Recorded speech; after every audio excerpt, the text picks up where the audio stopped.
Encourager et accompagner les talents de la recherche est un axe stratégique pour la Fondation ARC depuis toujours. Et nous sommes aujourd'hui un des premiers financeurs caritatifs en France des jeunes chercheurs. La journée des jeunes chercheurs, c'est un événement très important pour la Fondation ARC. L'événement qui permet de faire se rencontrer nos jeunes chercheurs et les donateurs. Et cette conjonction, c'est ce qui fait l'existence de l'ARC.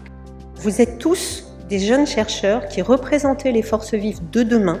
Et je pense que c'est vraiment important que vous ayez conscience qu'en ayant été choisi par la Fondation ARC, vous faites partie des forces de demain et donc bravo à vous pour vraiment dynamiser la recherche scientifique française contre le cancer. Les jeunes chercheurs, ils sont vraiment au cœur de la stratégie scientifique de la Fondation ARC. On cherche au quotidien à voir comment on peut les accompagner au mieux dans leur formation pour qu'ils puissent demain devenir les chercheurs dont tout le monde a besoin pour venir à bout du cancer. On a organisé un petit atelier pour vous parler de la cancérologie à l'ère de la transition numérique, donc enjeu du big data et de l'intelligence artificielle. Je travaille sur la réutilisation des données cliniques, des données de soins, pour permettre aux médecins, aux chercheurs de se réapproprier les données de l'hôpital au quotidien et pour leurs travaux de recherche. On a des machines tout à fait surdouées, mais vraiment ce qui va faire la différence, c'est l'éducation qu'on leur donne. On l'utilise déjà au quotidien et il faut le voir plus comme une super opportunité pour nos patients que comme quelque chose dont il faudrait se méfier. Le thème de cette table ronde, c'est l'immunothérapie. On parle de l'immunothérapie comme une révolution et on a bien raison de le faire. Le défi de demain, c'est de mieux comprendre ce qui compose des cancers. Je vais vous parler aujourd'hui des tumeurs sous puce. Moi, je m'intéresse dans mon post-doctorat à l'hétérogénéité intratumorale. L'idée, c'est effectivement soit de prendre des thérapies différentes pour toucher ces différentes sous-populations, soit d'empêcher cette hétérogénéité. Merci à vous trois d'être sur le chemin de cette connaissance-là.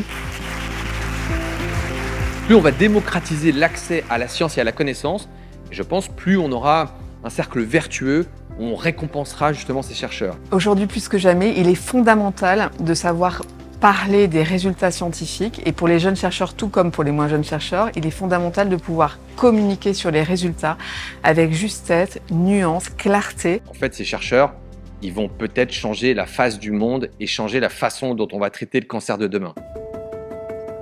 On va arriver à la partie la plus festive de cette cérémonie, c'est-à-dire la remise des prix. Le jury a été, mais réellement, très impressionné par l'ensemble des travaux et des présentations qui nous ont été faites. Merci à tous. Merci à vous tous. Merci beaucoup pour les opportunités. Merci beaucoup. Merci à la Fondation ARC pour son soutien et merci aux donateurs. Merci beaucoup à vous tous, à vous les donateurs pour tous les échanges qu'on a eus. C'est vraiment super enrichissant. On a une équipe labellisée ARC, donc je suis vraiment accompagnée à 100% par l'ARC. C'était un plaisir en tout cas de partager mes recherches avec vous. Merci beaucoup pour ce prix. Je voudrais tout d'abord remercier tous les donateurs de la Fondation ARC. Je pense que votre rôle est ultra important pour nous tous, donc merci beaucoup. C'est un métier difficile. Il faut être un marathonien, mais il faut marcher à la vitesse d'une Formule 1. Les jeunes chercheurs, c'est l'avenir de notre recherche. Et tout ce que je souhaite, c'est que les progrès qu'on a réalisés au cours des 20 dernières années, on soit capable de les répliquer et de faire autant de progrès dans les 20 années qui viennent. Et ce sera grâce à nos jeunes chercheurs et grâce à nos donateurs.